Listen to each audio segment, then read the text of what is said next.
नमस्कार, माझे नाव कुमारी मानसी दीपक पेडणेकर। मी आज तुम्हाला स्वातंत्र्य दिनाबद्दल काही 2 शब्द सांगणार आहे। ते तुम्ही शांतचित्ताने ऐकून घ्या, ही माझी नम्र विनंती। किती आक्रोशोत्सव झाला, किती रक्तांच्या नद्या वाहल्या, किती आक्रोशोत्सव झाला, किती रक्तांच्या नद्या वाहल्या। सडा पडला मृतदेहांचा, तेव्हा स्वातंत्र्य दिन उदयास आला। सडा पडला मृतदेहांचा, तेव्हा स्वातंत्र्य दिन उदयास आला। तुम्हा सर्वांना स्वातंत्र्य दिनाच्या खूप खूप शुभेच्छा। असे की आपण सर्वजण जाणतो की स्वातंत्र्य दिवस आपल्यासाठी किती अमूल्य आहे। आपण हे कधीच विसरू शकत नाही की आजच्या दिवशी आपला देश अन्यायकारी ब्रिटिश सरकारच्या गुलामगिरीतून मुक्त होऊन स्वतंत्र राष्ट्राचे नागरिक बनलो आहोत।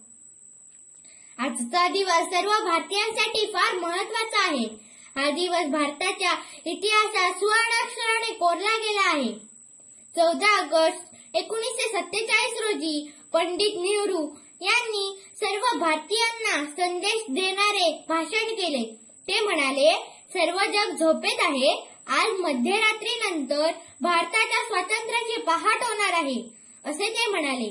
ज्या वीर देशपुत्रांनी स्वातंत्र्यासाठी आपल्या प्राणाची आहुती दिली, त्या वीरपुत्रांना मी नमन करते। त्यांच्या बलिदानासाठी आपण सर्व त्यांचे ऋणी आहोत।